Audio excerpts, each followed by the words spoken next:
What do you do when your spouse or partner is not on board with your homesteading dreams? This is the second part of a two-part series on this topic. We're going over the last three objections they may have, but to listen to the first three objections, go back and listen to episode 20. This is the Homesteading for Beginners podcast, and I'm Mona Weathers, your homesteading mentor and coach. If you desire to establish a solid foundation for your homesteading journey, then you are in the right place.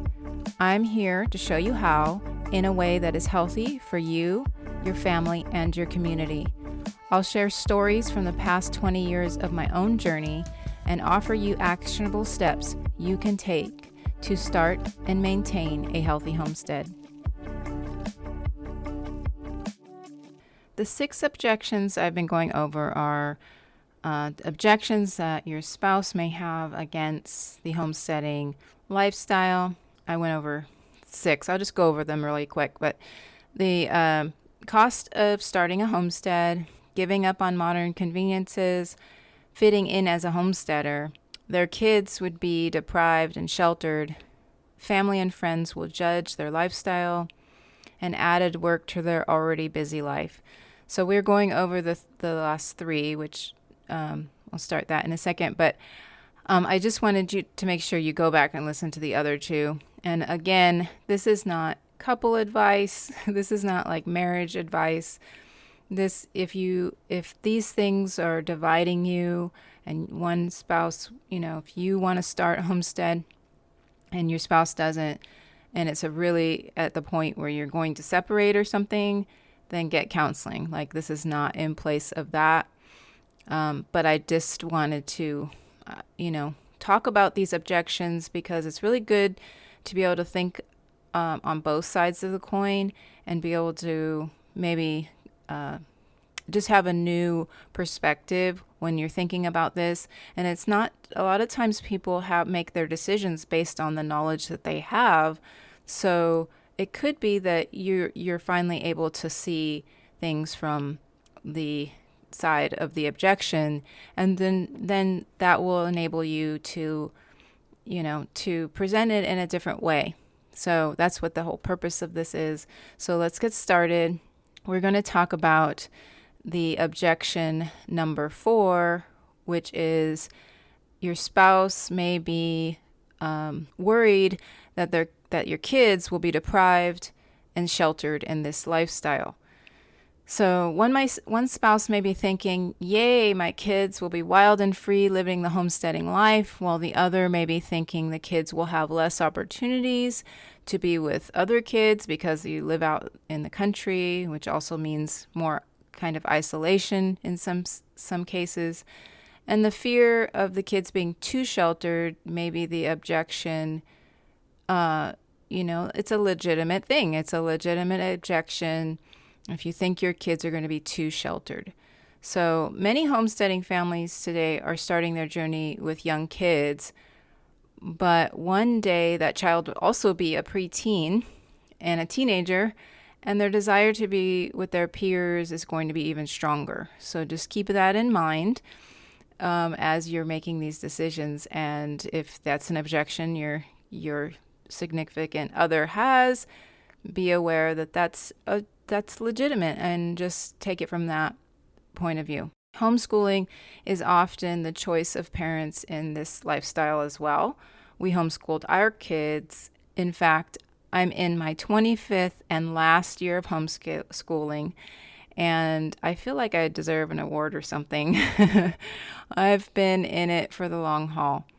While homeschooling is not the choice of many homesteaders these days, there's still concerns about choosing to homestead in a rural family type, farm type setting, and that also maybe include an isolation for the kids. So oftentimes homesteading is associated with out in the country and living away from things, and also the lifestyle a lot of homesteaders will choose not to do certain things because you have different desires for your kids to learn, which is completely fine. So being away from peers and things is, especially true for homeschoolers because they have their peers or their siblings a lot of times. So that can really affect kids, in good ways and in bad ways. So I'm not going to put all negative on that at all. But the word sheltered shouldn't really be viewed completely as a negative thing because age appropriate sheltering is important, in my opinion. Young kids don't need to have like the weight of adult problems. And as parents, we are able to be involved to the point in our child's lives that we can see when they're ready for certain things. So we can also become in tune with when they need more interaction and less interaction with peers. I've been homeschooling so long that the most common negative response to our homeschooling decision was, "What about socialization?" It was like the most common objection to our decision, and I feel like we finally maybe have gotten past that and it's not as big of a thing anymore, especially after 2020 when a lot of kids had to go home. But socialization is a concern for a lot of homeschooling parents. My response to this question, it was something like this. One of the reasons I chose to homeschool is that so that I could have time to become in tune with my children enough to be able to recognize what their needs are. That means sometimes I made sure my kids had experiences that allowed them to grow in character and social skills. And sometimes they needed more and sometimes they needed less. I have some kids that are more social than maybe the average, So, and each child is individual. And just to be clear, also, I'm not saying parents of children in public and private schools can't be in tune with their children. This was just our choice. This was the choice we made. So my whole point here is that it doesn't matter if your kids live in the city, next to the best social events and things and sports activities, or if they live out in the middle of nowhere as wild children. It's up to us parents to recognize our children's needs and create opportunities for them that will look different for every single family. So this is an opportunity for you to reassure your spouse that you are aware of the possible need for them to be more socialized and have more activities and not be so isolated and not be, have the appropriate, age-appropriate sheltering in place. So this is an opportunity for you to reassure your spouse that this is an area that you will take care of and with their help. So it doesn't have to be on anyone's parent's shoulders, and it shouldn't be. But as you coming from the place of wanting to be the one homesteading, just be sure that you reassure them that this is something that you will take on as a thing to take care of your child's needs, My plan is to record a special episode where my kids talk about their homesteading life. My kids are adults now, but talk about their fondest memories at our homestead in California. I'm hoping I can get it to you by the end of the year, but it might be next year.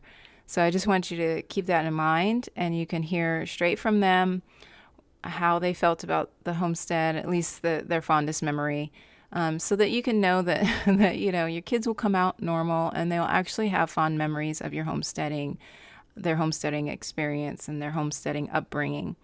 So I'm really excited about that.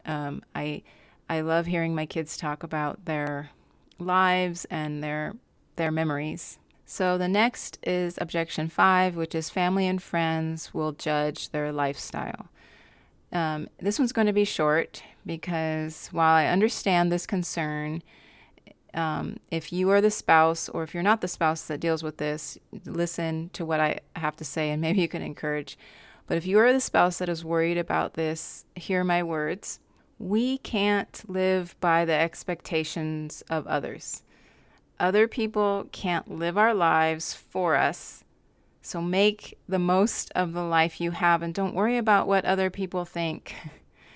It took me years to get to the point where I stopped trying to people please. And it's no way to live, and the sooner you are free of that, the better. So that's my thing. And I'm not saying don't care about what people think either. I'm saying don't let their thoughts dictate your life. Pursue your passions, pursue your dreams, and just, let them live their life and you can live yours. So that's all I have to say about that.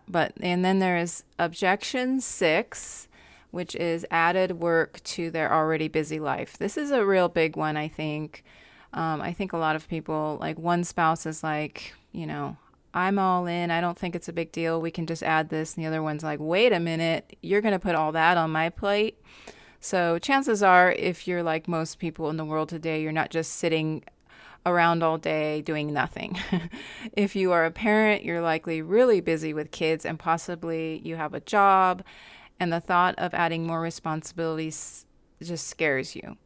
Or maybe you think you can handle it, but your spouse is thinking that's just more work for them. I know there were times my husband thought this when I would say things, but it wasn't like I felt genuinely like I would take on the responsibility, but really I had less time for the family or less time for, cooking and cleaning. So that responsibility ended up being, more on his plate. So the more I took on for the farm, the less I had time for in other areas. If you're the one who's thinking it's no big deal, I have an exercise for you. So I really want you to audit your time. I want you to take inventory of the time you have right now. And then I want you to estimate how long you think the new responsibilities will take, and then double that, because things usually take way longer than we think they will. And once you see your doubled number, then you can see how much you can realistically add to your plate. Then share this with your spouse with the objections, the spouse that has the objections, share this and maybe have them do the same exercise. But really, evaluate how much time you have and how much time you're willing to put into a project, and then double it, because I have had so many times, it's not like every day is going to take twice as long, but there are days that are going to take twice and sometimes more long than you expected. Because as I mentioned in episodes before, animals are unpredictable. They do things that we don't expect, and it just takes longer. With a garden, it may not be that way unless you just are going crazy with the amount of food that you're trying to grow. If you're going crazy with the amount of food you're trying to grow, harvest time is going to be rough. So really evaluate the time that you have, the time that you're willing to spend. And if you don't have enough time, you have to have someone help you. So make sure that you have a plan and offer that to the spouse with the objections.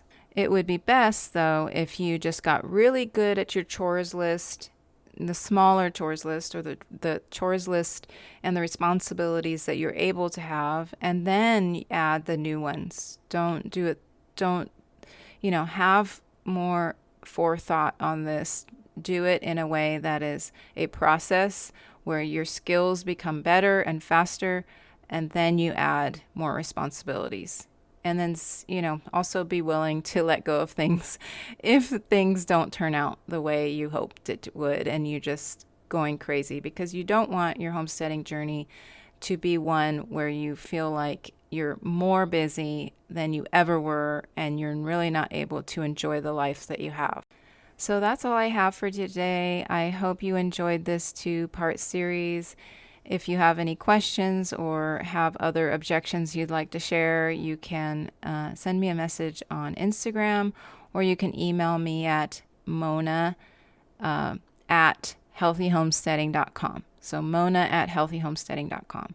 Also, remember that I have some really exciting things coming up for you in 2023. I have a course coming up. I'm not exactly sure the dates yet, but it'll probably be in March that the course will be ready. But we are going to be talking about homestead income and the first income source, because we talked about the three income streams, which is on homestead income, off homestead income, and online income. We're going to dive into the online income first in this this course, and possibly some of the others too. But it's all in the works right now, but I wanted you to know about it because I want you to start saving your pennies or whatever it is. It's going to be good. And I think it'll really help a lot of people to get off on the right foot, and not in a way where you feel like you're pinching pennies all the time and not able to enjoy the life that you live because one spouse is working like crazy and the other one staying home doing all the work. I really want your homesteading journey to look differently than mine did in the beginning, which was exactly what I meant, what I just said. I want, and I know there's ways to do it. I've had generated income in different ways over the years that have helped supplement our income, but I'm now at the point where my income is moving into going to be our main income, and I want to show you how to do that as well. So it all starts, I believe, in a way that is where it's a low barrier of entry, which is digital products and digital services. And even if you don't think that you have a skill that would be able to sell in a digital form, I think you do. So that is going to be part of the discovery part of what things that you can sell digitally. And then probably this year we'll add more to the on homestead income and the off homestead income. I'm just not sure exactly how it's going to look right at this moment because I'm still developing it. But I have part of the module already completed, so it's coming soon. So just make sure that you either go to Homestead Income on Instagram and follow that account. So it's at Homestead Income. Or go to let's try that again. Go to healthyhomesteading.com/homestead income. And that is where you can sign up. It's just a sign up form. You can sign up so that you make sure that you don't miss any of the updates. I will be sharing some of those updates really soon. So I hope you have a wonderful holiday season because this is going out right before Christmas. So I hope you have a wonderful Christmas, and I will see you back here next week. If you are enjoying this podcast, I would really appreciate it if you would take a minute to subscribe or follow. By doing this, you will be helping the podcast to be seen by more people, and I do love reading nice reviews too. Don't forget to visit healthyhomesteading.com for more information on how I can serve you. Until next week, I want you to keep dreaming, keep believing, and keep planning for your homesteading success.